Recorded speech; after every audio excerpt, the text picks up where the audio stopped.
Hello, it is March 8th, 2008, and it is Saturday. I'm going to talk about some of the things that Scientology does not want anybody to know about, especially their followers.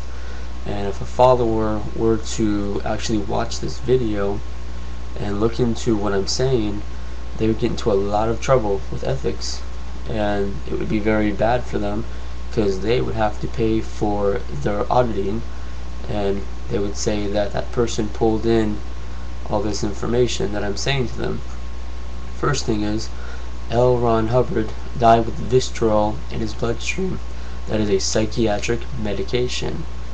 Another thing that happened is L. Ron Hubbard had a son named Quentin who so-called committed suicide.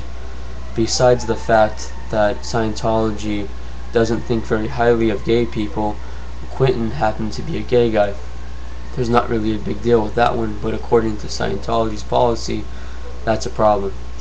Another thing that happened was Mary Sue Hubbard, L. Ron Hubbard's third wife, went to prison for about 5 years or so.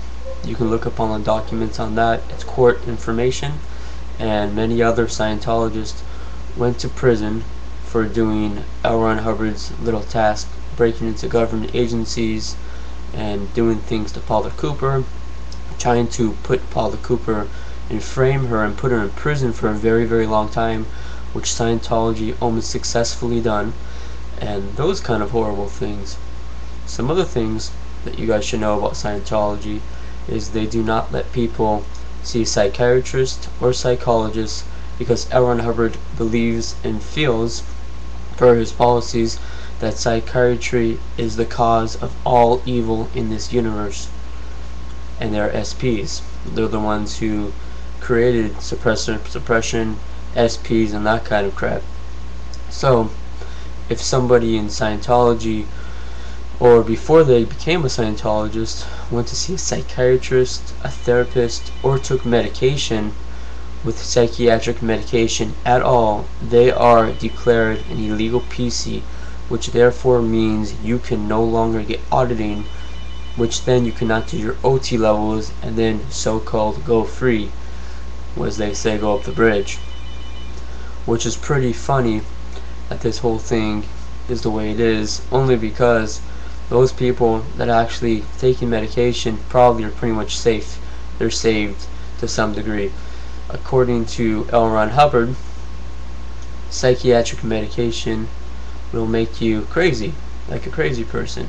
It will scatter your mind and your brain will not function correctly, that you just won't be able to operate like a proper person. You'll be mentally ill in the head.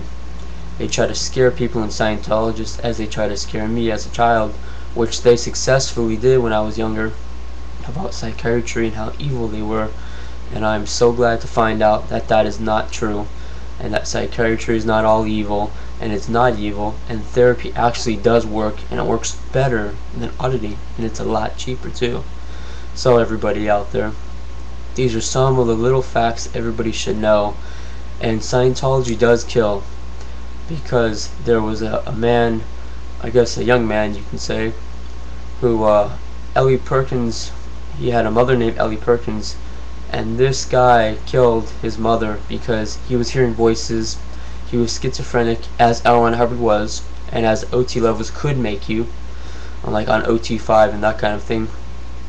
Well, this guy needed to take medication, should have been in a psychiatric ward, taken care of, had some lockdown for 72 hours and psychiatric medication, and should have had the psychiatrist examine this guy because he could have been harmful to himself or others, and sure enough Scientology did not allow that. So he ended up killing his mother and stabbing her 77 times on L. Ron Hubbard's birthday. Well, that was around 2004 from my understanding. Another incident of a young lady around 25, this happened around 7 months ago in another country, and she butchered her family. She was a Scientologist, as her family was too. Of course, they did not allow or let her take her medication, and she started hearing voices and that kind of thing. Well, she killed her sister, she killed her father, slashed them with a knife, and attempted to kill her mother. Stabbed her numerous times, but her mother luckily got saved. So there you go. Scientology does kill. Everybody, I hope that you don't just take the vitamins and don't just do that kind of stuff, because sometimes it doesn't work. Sometimes people actually do need medication. I myself am not a big fan of medication and stuff, with people taking drugs to feel better, but you know, some people do need it. It could be used as a tool. It could help some people, and those people should have that option to do what they need to do, which may be medication. And if it saves people's lives, it stops them from killing themselves, or if it stops them from killing others, I think it's a good thing at some times, you know, at some point, to actually pursue and do that kind of a thing. L. Ron Hubbard was a wife-beating, schizophrenic, lying con man. He had 3 wives. He says he had 2. He had 3.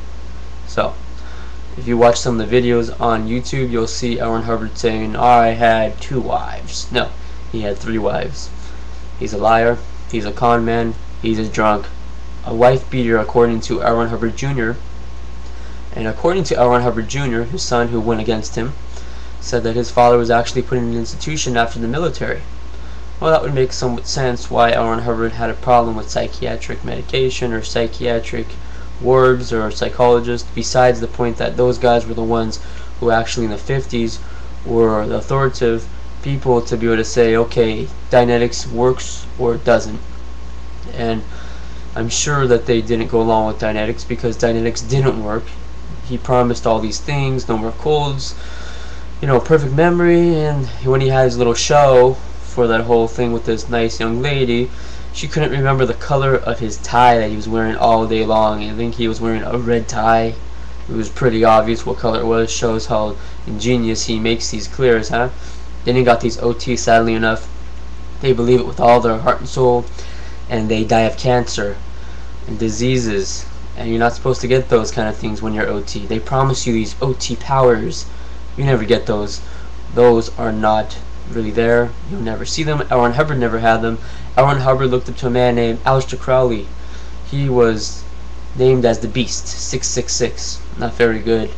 Kind of evil. Not into that kind of crap. But L. Ron Hubbard was. So everybody, understand, this is crazy stuff. L. Ron Hubbard believed he was the bringer of light on OT8. He also said that Jesus was a pedophile, a lover of young boys. And, you know, that's kind of weird. How would he know? But anyways, that's fine. He also tells you on OT3 there is no God. It was just an implant. So there you go. And the devil and all that kind of stuff is an implant. Totally knocks down religion for the Catholics, the Christians, all that kind of stuff. And has no respect. He has policies out there talking about how they need to get rid of other, you know, religions because they're the only religion. And Scientology has policy that clearly states that Scientology is the only one that can save the world and the planet, the children, the women, the men. The only salvation or possibility of doing well would be what you do here and now in Scientology, and that Scientology is the only workable system. L. Ron Hubbard believed he was Buddha. The man had some problems, obviously. And now you got little the asthmatic dwarf, David Miscavige, pretty little guy. You got little man syndrome, poor guy, likes to beat on people. Well, too bad he didn't beat on someone that would actually defend themselves, because if he did, that little man would have a big problem, I guarantee you. Alright guys, I'll talk to you later. I'll see you on March 15th, 2008 at San Francisco at the Picket. I'll see you soon. Have a good weekend.